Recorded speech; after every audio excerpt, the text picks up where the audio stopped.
بسم الله الرحمن الرحیم. د لوی او پاک خدای په نامه شروع کوم چې ډېر بخښونکی او مهربانه ذات دی. ګرانو قدرمندو اوریدونکو، خوږو ملګرو، د نسیم ماکو ادبي او عرفاني مکتب ته ښه راغلاست. خدای مو راوله. یا د روشنفکرۍ او روشندلۍ و مکتب ته ښه راغلاست. خدای مو راوله. قدم پر لیمو هر کله راسئ.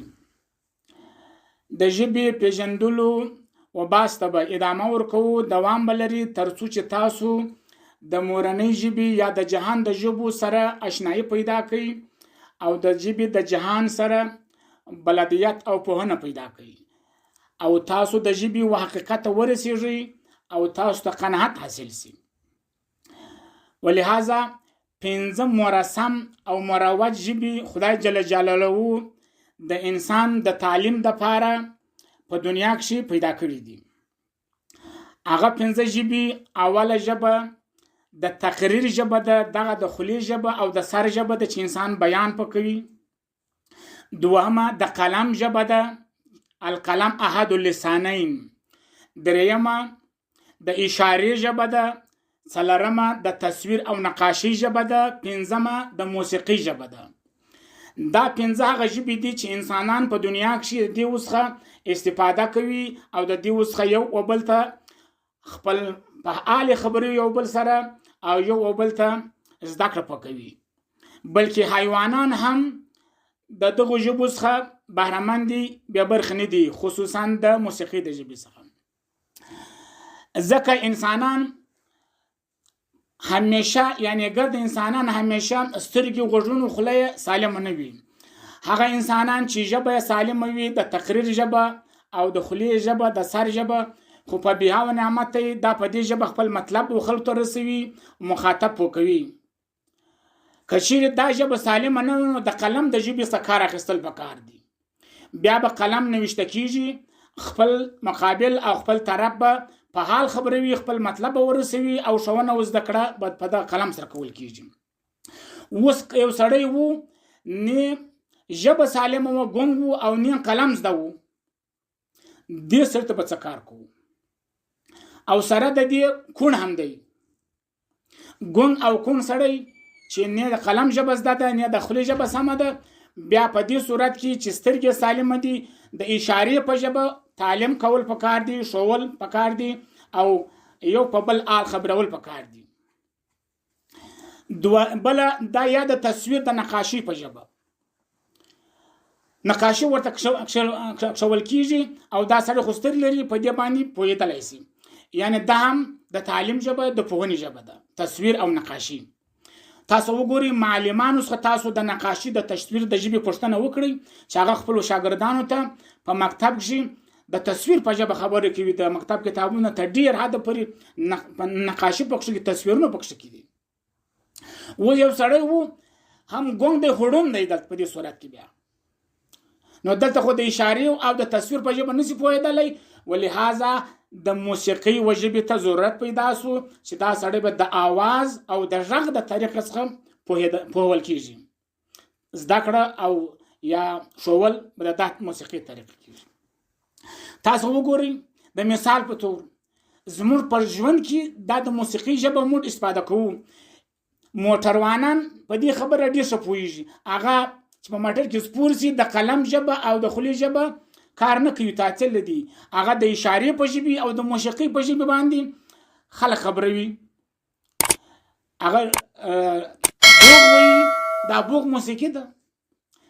هغه طرف پوه کوي چې یا خطر دی، لار علاقه یا مخ علاقه، خو داسې خبره ده. یا اشاره، دا برکونه ورته اشاره ورته کوي. دغه ډول دا موبایل شاته زنګ ورځي، غږ کوي، دا غږ کوي یا یو صدا لري، دا خپل موسیقي دی. سړی خبروي چې ولا زنګ ماته راغلی. خو په دې چې زه ډېر بحث نه کوم، خو راګرځم و اصل و دغه ته د قلم و ژبې ته. اما دغه پنځه ژبې یو سړی په دنیا کې به وي، پنځه سره بیا زده وي. هم به ژبه سمه تقریر به کوي، هم به قلم لري، او هم به موسیقیدان وي، او هم به په اشاره باندې وي، او هم به نقاش وي. تاسو اوس وګورئ د جهان په اخبارو په تلویزیونو کې د تصویر اخبار موږ وینو، د اشاري اخبار موږ وینو، د تقریر اخبار موږ وینو، او په لنډ راتلونکي وخت د موسیقي اخبار به هم ووینو ان شاء الله. اما د دې 5 ژبو زده کېدل ونر دی، هغه نعمت یې ښه کار دا سره چې زده کړي. ولیکن یوه ډله خلک شته په دنیا کې د ملا په نامه چې د هغه ګروپ خلک دا 4 ژبې نه مني، او هغه موسیقي ژبه نه ده، حرامه ده، اشاره یا تصویر و نقاشي یا قلم، فقط دا یوه ژبه مني. چې دوی نه مني دا دلیل د دې نه دی چې دا وجود نه لري یا دا باطل دی، خو عقل چې د انسان د یو مسلې څخه ناتوانه سو، عاجز سو، د پوهېدلو څخه نو انکار ځینې کوي. کنه دا 5 ژبې په جهان کې خدای پیدا کړي دي. خدای جل جلاله تاسو وګورئ زموږ د تصویر د نقاشي په ژبه خبرې کوي. جهان ټوله نقاشي ده، جهان ټوله تصویر دی، جهان ټوله موسیقي وایي. تاسو د بلبلو موسیقي په باغو کې وګورئ، د سپرلي په فصل کې. خو دا خبره نه اوږدوم بالا، خدای دې تاسو مطلب اخیستی. نو زموږ رحمان بابا هغه سړی دی چې 3 ژبې زده دي، د تقریر ژبه او د قلم ژبه، د موسیقي ژبه. تر دا پوچو گفتگو چې زه اورم په نغمه په ترانه د رباب خوشم. بله عجب. راځو په نور خبرې پاتې دغه به وکړو. ګرانو ملګرو، دا هغه ژبې دي چې موږ ورته محتاج یو او موږ ورته ضرورت لرو. او هغه آیات چې خدای جل جلاله په قرآن کې فرمایي واختلاف السنتکم، د ژبو اختلاف یو د خدای د آیاتو څخه یو آیات دی. اختلاف د ژبو شامل دی و دې ټوله انواعو ته، که ظاهري ژبې چې په دنیا کې خلک وایي، قومونه وایي، یا باطني ژبې چې ما تاسو ته مخکې بیان کړې د عشق و د حکمت و عرفان وغیره، یا دغه 5 ژبې چې اوس خبرې په کول کېږي. خصوصا حیوانان په خپل مابین کې د موسیقي په ژبه خبرې کوي، په غږونو په اوازونو سره پوه کوي.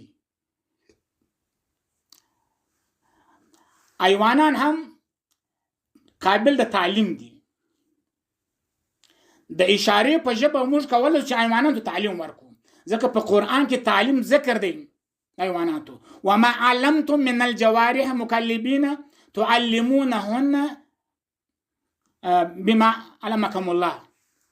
وای تاسو کولی سپو ته تعلیم ورکړئ، مرغانو ته و تازي ته و نور حیوانات ته. یعنی تعلیم یو ضرورت دی، یو حقیقت دی چې حیوانان انسانان ضرورت ورته لري. بې تعلیم انسانان خو د حیواناتو په سرحد کې دي، تعلیم یافته حیوانان بیا د بې تعلیمو انسانانو په سرحد کې دي. راسي خپل ځانونه و اعلی درجه ته د انسانیت ورسو، د انسانیت ژبه هم زده کړو. اوس د قلم د ژبې څخه بحث وکړو، ځکه دا ژبه ډېره قیمتي ژبه ده. په قرآن عظیم شان کې د دې ژبې حقیقت وجود لري. د سوره علق 4 آیات الذي علم بالقلم علم الانسان ما لم يعلم. خدای جل جلاله هغه ذات دی چې و انسان ته په قلم سره تعلیم ورکړي د غشانو چې انسان نه پوهیږي. اده خدای جل جلاله خپل مستقیما حقیقتا د قلم په ژبه و انسانانو تعلیم ورکړي. او بل سوره په قرآن کې موږ سوره قلم لرو، نون والقلم او ما یسطرون. خدای جل جلاله قسم اخلي په قلم سره او په غشانو سره چې خلک په قلم نوشته کوي. رسول علیه الصلاة والسلام فرمایي اول ما خلق الله تعالی القلم، اولین شی چې خدای خلق یا قلم وو. خو بعضی روایتو کې عقل هم راځي، نور هم راځي. دا درې سره یو شی دي، درې سره نور دي، خو په عقل هم تعبیر کیږي، نو مې عقل ورژول کیږي، او نور هم ورته قلم ورته ویل کیږي. قلم نورانی قلم، دا زموږ د قلمو په ډول نه دی. فقال له الله جل جلاله دې قلم ته اكتب، نوشته وکړه. قال ما اكتب، څه شي نوشته کوم؟ قال الله تبارك وتعالى اكتب القدر، وقلم ته ولت نوشته وکړه قدر، تقدیر نشانو ما هو کائن الى الابد، تر څو چې هغه شان ته ابد پرې دی اگر نوشته. د قلم سره نوشته کول کتابت لازم دی، کتاب لازم دی، مکتب لازم دی. نو مکتب په قرآن کې او زموږ په عربي او اسلامي متونو کې موجود دی. مذهب چې د مکتب مقابل دی، چې زموږ په تیر جلسه کې بحث د مکتب او د مذهب او تاسو ته یو لږ اندازه وکړي، اوس به یو څه اضافه توضیح ورکړو. ما تاسو ته عرض کړی و چې د ژبه او مکتب د مادي او معنوي ترقی دپاره بنیادی اصول دي. زموږ خیر او نجات، زموږ پیروزي او سعادت په مکتب کې ده. تر څو چې یو قوم قوي او معتبره مکتب ونه لري، هغه قوم د هیڅ شي خاوند نشي کېدلی. ولهذا حضرت رحمان بابا زموږ د پښتو ژبې هر څه چې ته ووایې هغه دی. هغه دا مطلب ډېر زیبا بیان کړی. عشق څه هسې علم نه دی چې حاصل سي له مکتبه. مکتب حال د مذهب وایي، عشق یوا دی له مذهبه. د عاشق مذهب همدا دی چې دم نه وي بیا مطلبه. ستا د حسن په صفت کې رحمان ګم سو له ادبه. رحمان بابا مذهب داخله کړی په مکتب کې، ځکه چې مکتب هر څه پکې بیانېږي. په مذهب کې فقط احکام بیانېږي. عزیزانو، مذهب هم خپل پر ځای ارزښتمند دی، مکتب خپل پر ځای ارزښتمند دی. په مذهب کې مجتهد لرو چې امام اعظم زموږ د مذهب مجتهد دی، قدردان سړی دی، قیمتي سړی دی، هر څومره په ټول پوره سړی دی. په مکتب کې اوس موږ رحمان بابا هم د مکتب خبره موږ ته وکړه. دا فتوا یې هم راکړه چې مذهب په مکتب کې داخله کوي. مکتب هم د مذهب حال بیانولی سي، هم د خدای پیژندلي حال بیانولی سي، هم د انسان پیژندلي، هم د آخرت، هم د دنیا او د ټولو شانو حال بیانولی سي. ځکه په هغې کې تحقیق موجود دی، د ټولو شانو بحث پکې موجود دی، نوآوري پکې موجود ده. مذهب فقط احکام 500 احکام د آیاتونه دي، دغه حلال و حرام بحث کوي. اوس که چیرې زه تاسو ته ووایم چې رحمان بابا او امام اعظم که موږ پر ترازو کېږدو، پرتله یې کړو، که یم دروند دی، که زه ووایم چې رحمان بابا دروند دی، خو حتما د ملایان موږ سره غوسه کوي، موږ ته حتما بد و رد هم وایي. عزیزانو، د پوهنې څخه کار پکار اخیستل پکار دی. امام اعظم رحمت الله علیه 100 واره خدای پاک په خوب لیدلی دی، که دا خبره بیخي موږ ومناققت دی، خو دا ولړه مقام دی، شک په دې کې نشته. د دې برکت دی چې دی 2000 ته رسېدلی دی. سره چې خدای ونه ویني، خو داسې سړی هم کېدلی نشي، حتما دا خدای لیدلی دی. رحمان بابا څه وایي؟ که رحمان صاحب نظر بالش شایي چې مدام د یار په مخ لري نظر. انسان هغه مرحلې ته رسي چې بل خدای بل شته نه ویني.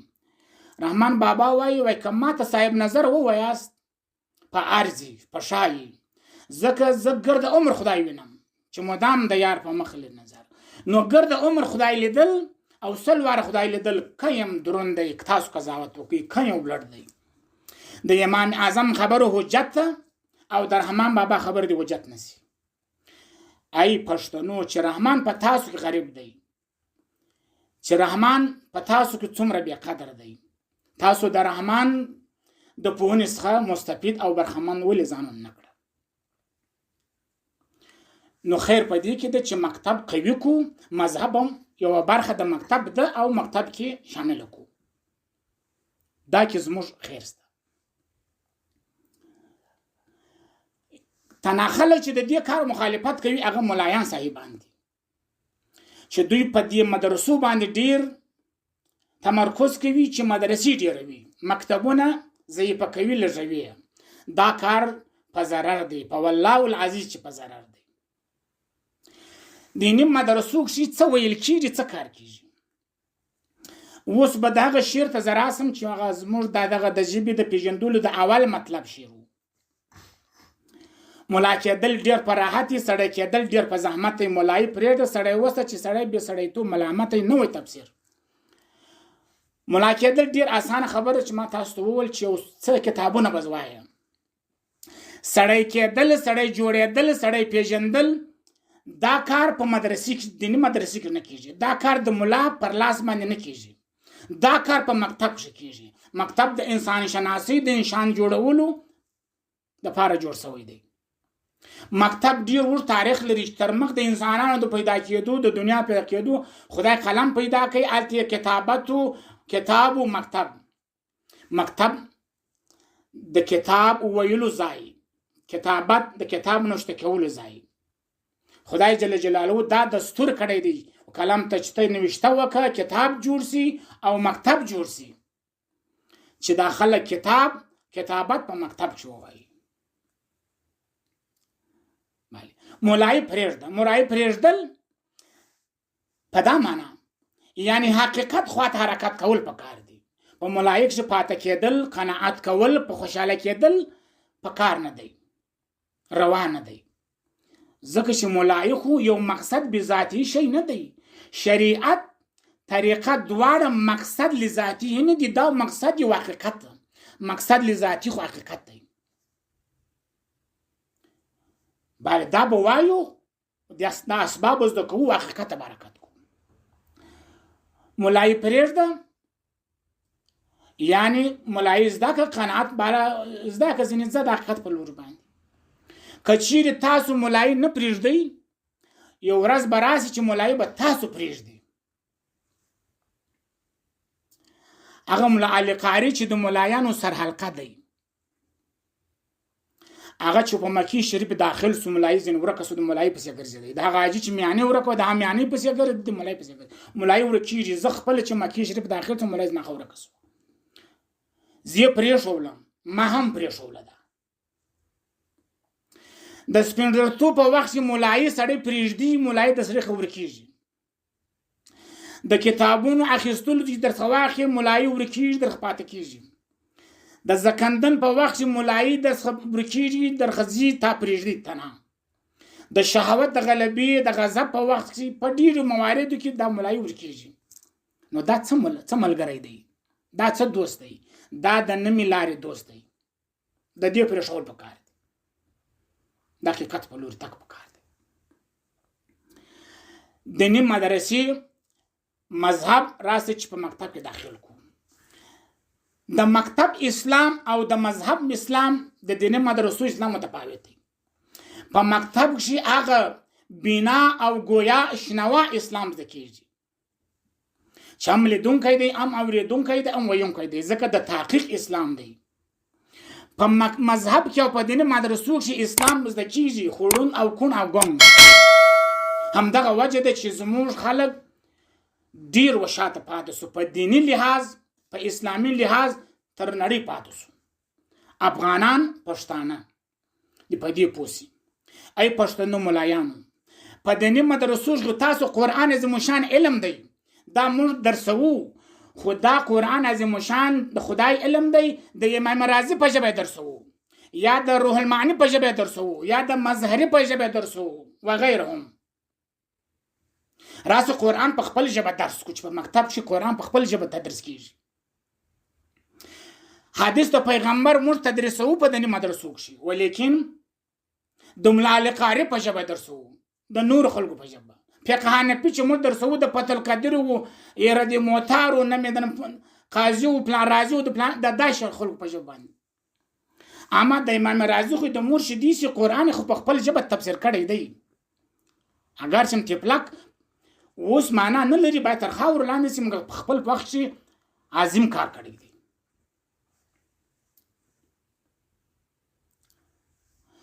عزیزانو مولای دبل خبرې دي. مولای دبل خبرې دي او پردی علم دی. راسي ځانونه په خپل علم سنبال کو، په خپل داخل کې په خپل روح عقل شي علم جوړ کو، په خپل علم خپل خبرې وکړو. که یو سړی په خپل ذات کې علم ونه لري، قوت د روح ونه لري، د عقل ونه لري او د بل په ژبه خبرې کوي، د بل په ژبه کتابونه تدریسوي، دا تو خالی خلک د تعلیم نه ویل کیږي. دا په حقیقت کې د عوام الناس خو تفاوت نه لري. خوشحال خان بابا یو 400 کال په مخ تقریبا ډیر سمتن ویلې دي. په دې کې زه ډیر خبرې ما سره ستا خو که زه ګرځم وکم چې مولان ما خو به دي سي نه دوی د خو نه بدوي. دوست خو هغه د چې د دوست عیب ووایي، خپل عیب اصلاح کړي، چې یو سالمه سړی سالمه ژوند وکړي. یو چا چې د چا عیب پټوي دا دشمن دی. دوست به دې وژړوي، دشمن به دې وخندوي. دا په حقیقت هغه نقصانات دي، هغه عیبونه دي چې موږ باید اصلاح کړو، دا باید ورک کړو. ځانګړي مستقل خلک سو. خوشحال خان بابا وایي مولا ارګوره په ځان مغرور یې، بحث و جدل کړې په هر چا سور یې، زه دې دننه په حال خبر یم، زما په پوهه یو تش تنبور یې. دا خبر یو حقیقت دی. سړی خو هغه نه دی چې په ظاهر کې سړی وي. سړی هغه دی چې هم په ظاهر سړی وي، هم په باطن سړی وي. په ظاهر کې د سړی وي او باطن کې یا لیوه وي یا حیوان یا شیطان وي. دا سړی د انسانانو په حکم کې نه دی. ولو که د ملا په لباس کې وي، د هغه په لباس کې، د هر چا په لباس کې وي، راسي باطن او ظاهر دواړه سره یو کو. علم زده کړو، د علم په لوري ولاړ سو، د حقیقت په لوري ولاړ سو. څو د حق مندلې نه وي قناعت مکړه، د حق دپاره دا جهان واړه لطفت کړه، که شریعت که طریقت دواړه سبب کړه، څو د توان خو طلب د حقیقت کړه. چې حقیقت موږ نه یې رسېدلي، وهېڅ څه ته نه یې رسېدلي. چې حقیقت ته ورسېدو، هر څه ته رسېدلي. خو خبرې ډېرې دي. د نننۍ جلسه دلته ختموو، ځکه ډېرې اوږده هم سي، کېږي تاسو ته هم تکلیف وي. پر لوی خدای مو سپارم. شپه مو په خیر اوسه. ودانه.